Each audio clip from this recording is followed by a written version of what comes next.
Laki oh. Magkano sa perlas? 180? At mura. Dalagang bukid, 280. Ito lapo-lapo rin to na maliliit, ano? Yan. Ano isda to? Hindi. Barakuda? Ano pa yan? Kanduli. Kanduli. Kanduli po sir. Magkano ang 140 ang kilo. 140 ang kilo ng kanduli? Mura. 140. Mala barkong buildings. At sa buildings na yan, dyan ang kanilang function room, may accommodation, may hotel dyan na pwedeng tulugan din. Wow! Exciting, no? Tumawid dito. Nakakatakot na, ayan, no? Parang kahoy na lang, umuuga siya. Yan. Ang simbahan pala na ito ay na-establish noong 1609. So, ibig sabihin, more than 500 years na ang tanda ng simbahan na ito.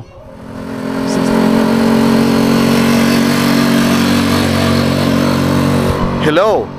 Good morning mga ka-Onyx. Narito tayo ngayon sa bayan ng Gasan, probinsya ng Marinduque. Kasalukuyan tayong narito sa taas ng bundok at kitang-kita natin sa likuran ko ang kanilang malawak na karagatan. Okay?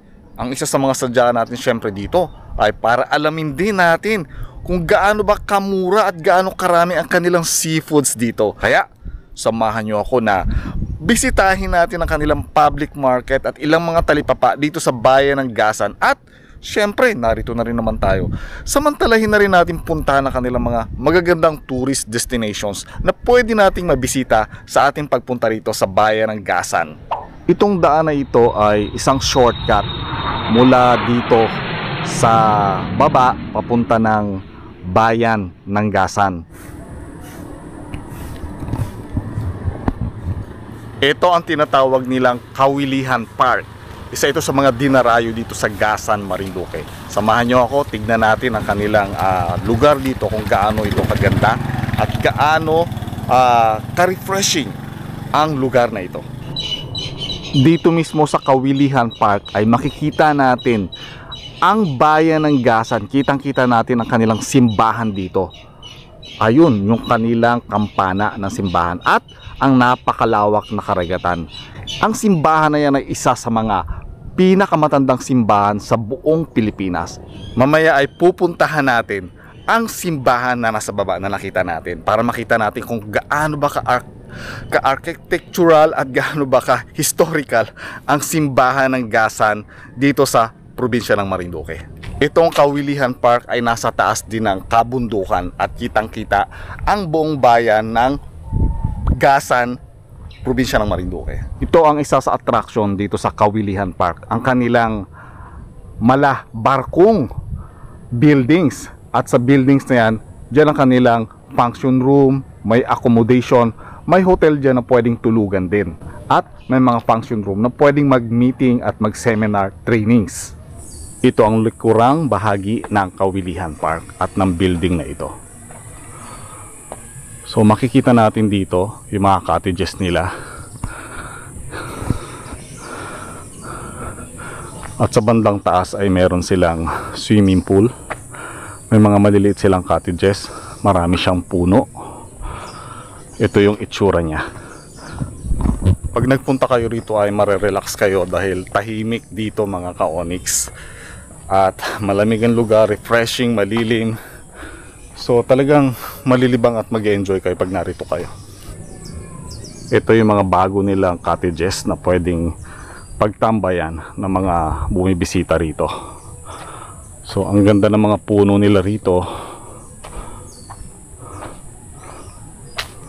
Ito yung kanilang pinaka swimming pool. Meron siyang kulambo para hindi madumihan ng mga dahon. Wow, napaka-relaxing dito. Ito yung kanilang swimming pool. Kasalukuyang naka-close sila ngayon dahil wala masyadong tao dito. Ito yung mga cottages nila at iyon yung building nila na hugis barko kung makikita natin. Ito yung pinakaharapan ng kanilang swimming pool. May nakalagay na I love Kawilihan. Yan.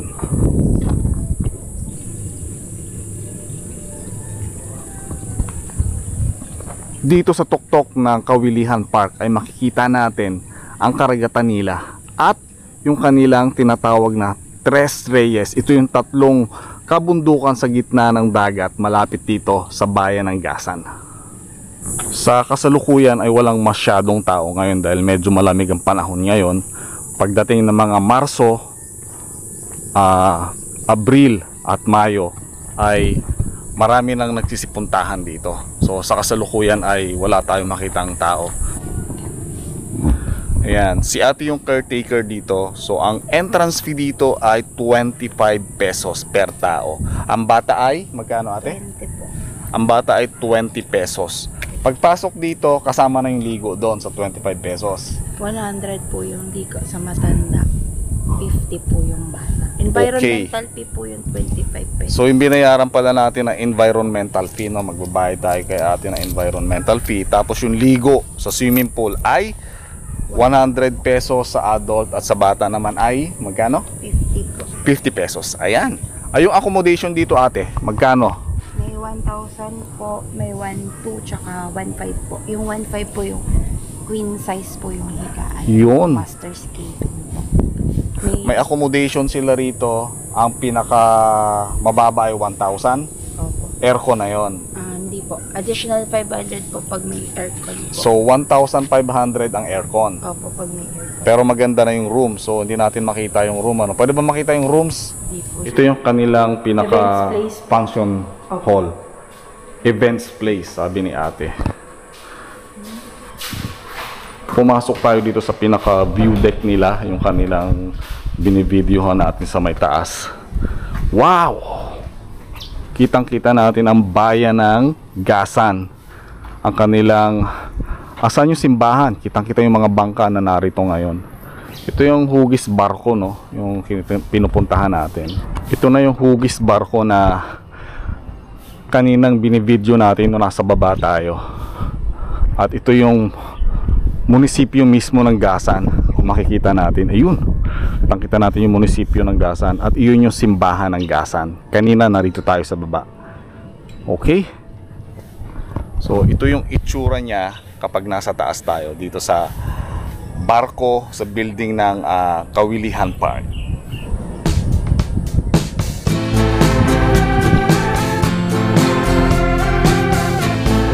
Ito yung pinaka third floor nila, umakyat din tayo. Parang barko type din siya. Nagkakandak pala ng mga events din dito, kasal, birthday, and different events na gustong ikandak dito ay maaari po pwede. Ang tawag daw dito ay Safe House Kawilihan. Kung nandito tayo sa third floor, ito yung makikita natin, no? So ito yung nandito tayo galing kanina sa Malahugis Barko. At yun, ang bayan ng Gasan. Sa lugar na to, kitang-kita na natin na napakalawak nilang karagatan at ang kanilang bayan. Subukan naman natin akyatin ang kanilang 4th floor. So ito lang yung kanilang 4th floor. Yan. Dito sa 4th floor nila, halos kapantay na natin itong malaking puno na nakita natin sa baba kanina na maraming mga bunga.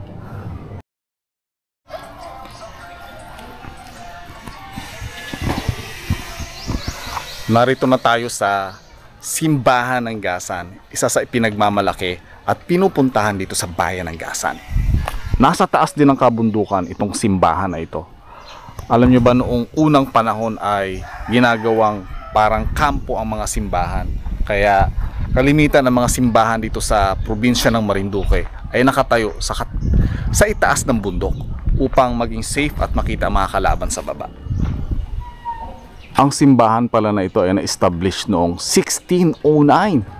So ibig sabihin more than 500 years na ang tanda ng simbahan na ito. 1609, ngayon ay 2025. So nasa 516 years na ang edad ng simbahan na ito. Ganon siya katanda. Mga sinaunang sculpture pa yung makikita natin dito. Itong mga gawa nung unang panahon, mga architectural design niya ng kanilang poste haligi. At itong kanilang pintuan na napakalaki. Tignan natin yung napakalaking pintuan niya. Ang ganda ng mga statue, no? Yung nililok ng mga tao, makikita natin ang laki nito. Nililok lang yan. Yung mga iyan. Tsaka ang laki ng pinto na to. Dalawa sila. Ito ring isa na to. Napakalaki ng mga pinto na to, napakalapad. At napakahirap gawin tong mga nililok na mga karakter dito sa pintuan na to. Ito mismo yung loob ng simbahan nila rito. Talagang yung kisame nila, kung makikita ninyo, kakaiba. At yung kanilang harapan ng simbahan, panahon pa ng mga Kastila. Meron silang pinaka view deck dito sa simbahan na ito. Nasa harapan mismo ng karagatan nakaharap. So tignan natin. Ito yung pinaka view deck nila pag umakyat tayo rito. Ito yung ating makikita. Ito na yung mismong kabahayan ng mga residente dito sa bayan ng Gasan. Kitang kita. May mga simbahan din sa bandang unahan. At ito na yung kabuuang bayan nila. Super ganda. Yan ang isa sa mga pwedeng puntahan dito sa bayan ng Gasan, probinsya ng Marinduque. Isa sa pinagmamalaki nila ang napakatandang simbahan na isa sa pinakamatatandang simbahan sa buong Pilipinas. 516 years na ang edad nito. Ito yung kanilang public market dito sa Gasan. Napakalaki ng public market na ito. Samahan nyo ako, pasukin natin ang loob ng kanilang public market. Ito yung mga iba-ibang klase nilang paninda dito.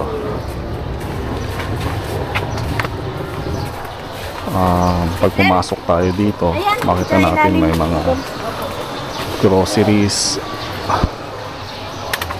mga chichirya, at may mga tabo, kitchenware. Ano po?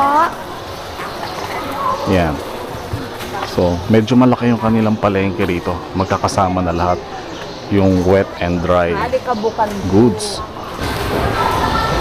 Yan, ito yung mga itlugan nila rito. And then, punta tayo dun sa kanilang wet market, sa mga seafoods. Tingnan natin kung gaano kadami ang kanilang seafoods dito. May mga fruits din silang paninda rito. So, sama-sama na lahat ng mga paninda dito sa kanilang public market. Ito yung kanilang mga karne, longganisa, baboy. May mga baboy din pala sila rito. Manok. Yan. May mga baboy sila, longganisa, manok, baka. Yan. Vegetables. So, punta tayo dun sa kanilang seafoods area. So, ito yung mga seafoods nila, magkasama na rin. So, wala yata masyadong mga isda ngayon. Bakit kaya? Si Kuya magkakahal. Wala masyadong isda ngayon, Kuya? Wala po. Bakit? Kasi malamig po. Bagong klima, malamig ang panahon. Kaya konti ang isda. Tapos, maliwanag ang buwan. Maliwanag din ang buwan. Yun po. Tapos, So, kung may dilim po. walang masyadong isda ngayon, magkano yung ganito? Dulyasan to? 240.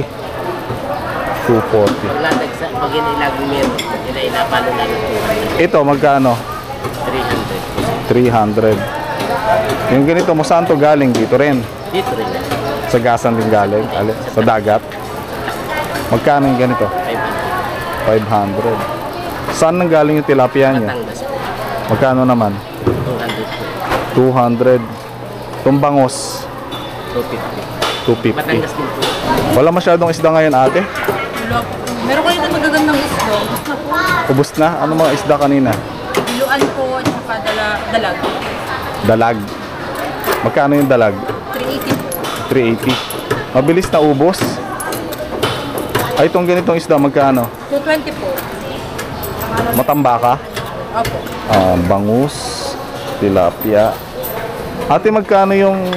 Kuya, magkano yung ganyan isda? 400. Anong isda ba yan? Biluan at saka bingaw. Biluan at bingaw, 400. Ay, dito sa Dulyasan, magkano? 240. 240. So pare-parehas. Wala lang ibang ano. Yun na. Ito lang yung mga isda. Ito, anong isda ito? Hiwa-hiwa na. Carlas. Perlas. Magkano? 100 kilo. 200. Medyo mura-mura, no? 200. Perlas. Masarap din yan. Oo. Sarap sinigang. Sinigang. Kanino to kuya? Inyo rin? Ay, napula po yan. Magkano lapo-lapo dito? 420. 420. Buuan na yon ang bili. 420. Itong isdang to, 280. anong isda? Karagang bukit. Dalagang bukid, 280. Ito lapo-lapo rin to na maliliit, ano? Yan. Magkano naman ang kilo dito? Ganun din. Parehas dito sa ano? Magkano nga? 3, 420. 420. 420 din yung haba ng espada nila. Dalagang bukid dati, ano? Kanupin yung nasa balat. Kanuping ito. Magkano sa kanuping? 260. Pero pagka maraming isda, magkano ang kanuping? Pinakamura niya. Nataas pa yun, sir. Nataas pa yun. Pag malaki na rate lang kasi. Minsan 280 na 300. Pero ngayon mura na tong kanuping nyo. Kasi maliliit. 260. Ay, itong ano dalagang bukid. 260 medyo mura. Ito yung libit-libit. Ha? Yan yung libit-libit. Ano tawag? Libit-libit. Liwit-liwit ang tawag dyan. Hindi yan espada. Padang Espada rin pero puti. puti siya. Liwit-liwit. Magkano naman dito? 220. Ang kilo. Anong luto niyan? Pwede mong binataan, ginarito. Prito. Paksiw. Dito sa maliit na tulingan. 220.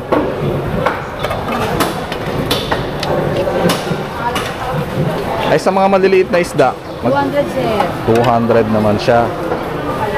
Medyo wala pang masyadong isda ngayon dito kaya yun lang yung mga nakita natin. Pero medyo mura na rin siya. Malamig at malakas ang hangin doon kaya wala masyadong isda.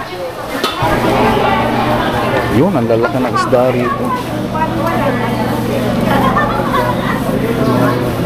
Mol-mol to ate.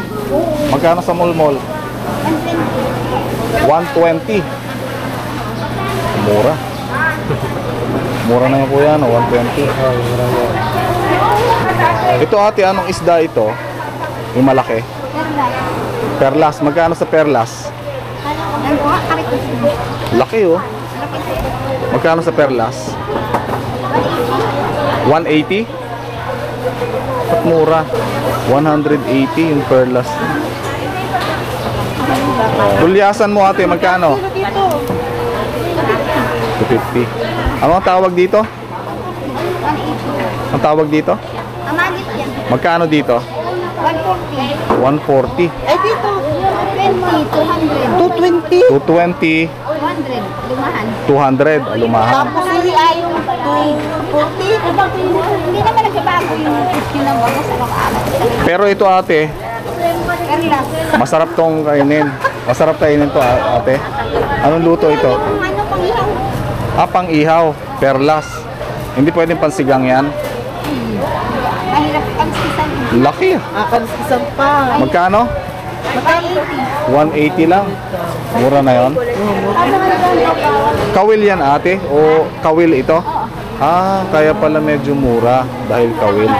Medyo mura dito kay ate ano, kasi yung iba ay kawil. Kaya medyo mura yung isda. 180 lang, ang laki-laki ng isda. Yan. Tulingan. Magkano sa tulingan mo ate? 220. Matambaka to? 240. Mas mura-mura. Wala masyadong isda ngayon. Bakit? Walang mahuli. Pero pagka maraming isda, ano mga isda mga makikita rito? Ito. Yung nagigli, tulingan, buro, Sa gisi. yung mga isang Lapo-lapo. Lapo-lapo. labo, So, malas. mga isang bato. Isdang bato. Isdang bato. So, yun. Yun lang yung mga nakita nating isda rito. Kaya, medyo inaalat pa rin tayo. Hindi tayo makakita ng talagang maraming mga seafoods. Pero at least nakita natin may ilang mga murang isda rito.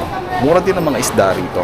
Basta hindi siya mahangin, hindi maalon, at maganda ang panahon. Makakabili tayo ng marami at mga murang seafoods.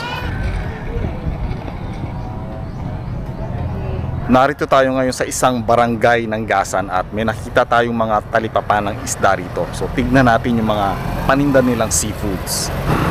Eto, tignan natin yung mga paninda ni ate. Saan to huli ate? Dito lang? Sa dagat ng Gasan?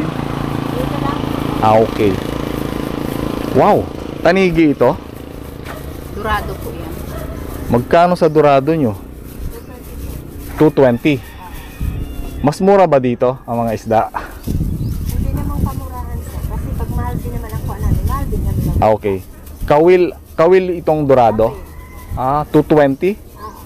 Okay. Itong isdang to, anong isda to? Alin? Talupa. Kanupa. Parang ngayon lang ako nakita ng isdang ganito ah. Yan, talupa. Ano nga din tao? Talupa. Sa Manila, Iwarin. Taga Manila ka ba? Magkano ito? 240. Okay. Ito yung tinatawag na Bahita. ano? Labahita. Labahita. Magkano naman dito? Ganun din po. 240 din. Okay. Ito yung dalagang bukid. Magkano? Magkano sa dalagang bukid? 280. Okay. Yung tulingan ninyo maliliit, Maliit malaki pa pareho yan. mag 240. So okay tong ano nyo, no? 240. Itong flying fish, 160 lang po. 160. Ba, mura ah. So itong ano ninyo, tawag dito? Lagidlid po. Magkano? 260. Ah, mahal talaga ang legidlid, no? 260. Tambaka. Tambaka. Itong maliliit na isda, magkano to? 200. 200. Saan pa galing yung mga isda ninyo rito? Buena Vista. Buena Vista. Yung iba sa Gasan. Lampas ang gasa. Ah, okay. Pero sako pa siya ng gasa. Sa Gasan. Oo. Okay. Yung mga malalaking isda ninyo, nabili na kanina. Nabili na kanina. Wow, sayang. Maaga pa. Mga lapu-lapu malalaki na bili na. Ha? May mga lapu-lapong malalaki? Sayang. Magkano ang lapu-lapu? Magkano? 380? Marami palang namimili rin dito, no? Oo, marami dito na bili. Oh, okay. Salamat po, ate. Ayan, ano po, marami pala mga isda pagka umaga pa rito. Nabili na yung mga malalaking isda. Sayang hindi natin inabutan. Pero itong isang talipapa, tignan natin kung ano mga makikita natin isda rito. So, may mga prutas pala sila rito. Iba-ibang klaseng prutas. Good morning. Good morning po. Ubos na yung isda ninyo? Yan na lang natira? Ano mga malalaking isda ninyo? Wow, ang lalaki ah. Ano isda to? Hindi. Barakuda? Ano pa yan? Kanduli. Kanduli? Kanduli po sir. Magkano ang 140 ang kilo. 140 ang kilo ng kanduli? Mura. 140. Itong dorado mo, 180 sir. 180. Anong luto naman dito sa kanduli? Sir, kwan po yan. Adobo sa gata. Adobo sa gata lang. Hindi po Sa asin. Dito rin. paksiw pwede. Yung paksiw. Pero yung sinigang hindi. Dito rin po yung sinigang. Kanduli Sinigang mo. sa miso. Ano tayo ano? Sa miso ay yung sinigang sa kamatis. Yung dito rin po yun. Nasa iyo po yun kung anong luto. Pero masarap yung kanduli. Masarap po sir. Malaman pati yan. Pati malansaya. Oo, malaman po sir. Wow. Tinigla. Ano yan? Huli sa kawil? No, kawil po. Huli sa kawil. Pambis. Ay, itong ganitong isda, Gulong po sir yan. magkano? 150 na lang po sir. 150. Mura-mura ngayon. Ako ito 40. 200 dyan. Ah, mura-mura ngayon. Ito magkano? 240 sir ang tuloy. Tulingan na maliliit. Tulingan bilog. May paluto ba rito? Wala po sir. Walang paluto. Pwede sana natin bumili tapos magpaluto. Kaya lang wala palang paluto dito. Ano? Kasi bukas palis na rin tayo mamaya. Diretso tayo ngayon sa Buwak. Medyo mura ang isda rito sa talipapa nila sa barangay ng Gasan. Kaya lang ay yun nga, mamaya babalik sila, mas marami silang mga isda galing sa laot.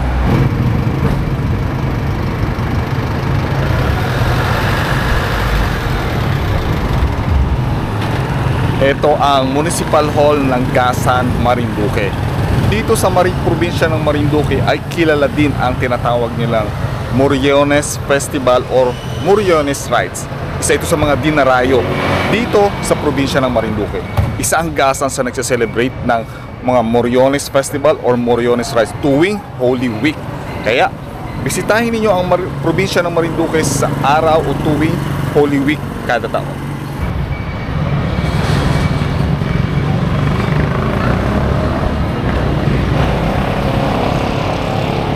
Ito ang isa sa pasyalan dito sa bayan ng Gasan, ang Gingona Park. Simple lang ang itsura nitong Gingona Park. May mga puno, pero dati marami mga palaruan ng mga bata rito at iba-ibang klase pang mga makikita rito, mga statues, pero ngayon ay dinevelop na nila sa ibang mga establishment. Simple lang ang makikita natin ngayon dito.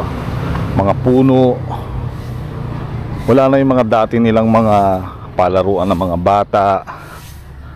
Yeah. Doon sa unahan ng Gingona Park, yung makikita natin kanina, yung kanyang landmark na may nakalagay na Gingona Park, makikita natin doon yung 3 Moriones. So yan ang landmark talaga dito sa Marinduque, ang Moriones.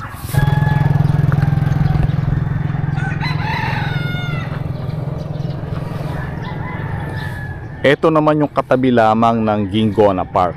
Ito yung tinatawag nilang pier. So nandito tayo ngayon sa malapit sa dagat. Magkakatabi lang ang mga lugar dito, ang Municipal Hall, ang Gingona Park at itong pier nila na meron din siyang parang baywalk na sinasabi at pinupuntahan din ng mga tao dito sa bayan ng Gasan. Ito yung kanyang itsura. Puntahan natin yung kanilang tinatawag na hanging bridge. Tignan natin kung pwede pang tumawid sa kanilang hanging bridge dito. Wow, napakaganda rito.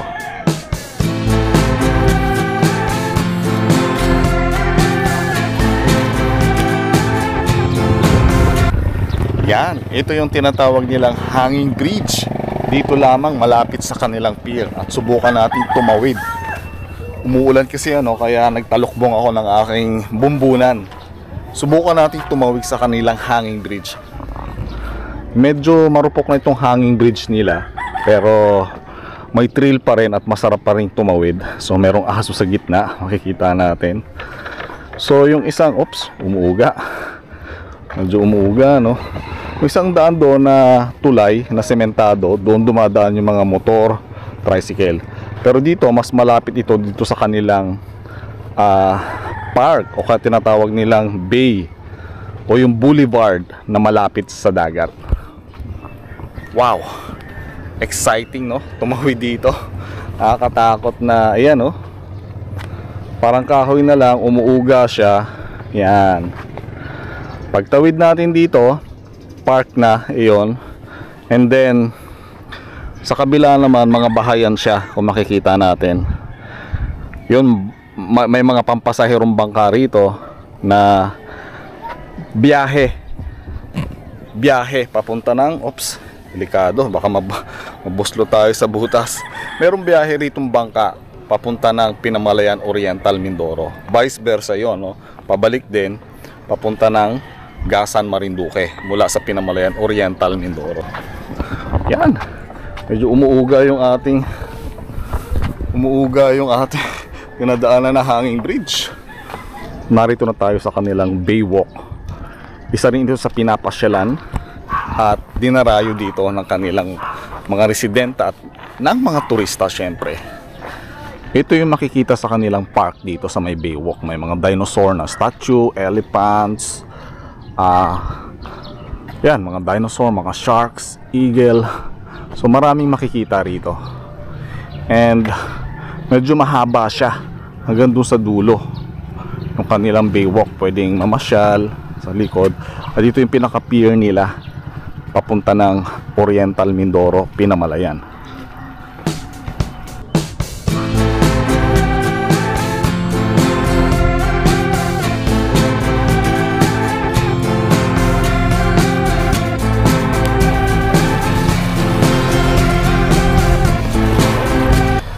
Ayan, ngayong araw ay patawid na ang aming grupo mula rito sa Marinduque pabalik ng Oriental Mindoro at dito kami tatawid sa bangka papunta ng Pinamalayan. Ayan mga ka-Onyx, sana ay nag-enjoy kayo. Syempre sana may natutunan din kayo. Kaya maraming salamat, hanggang sa muli.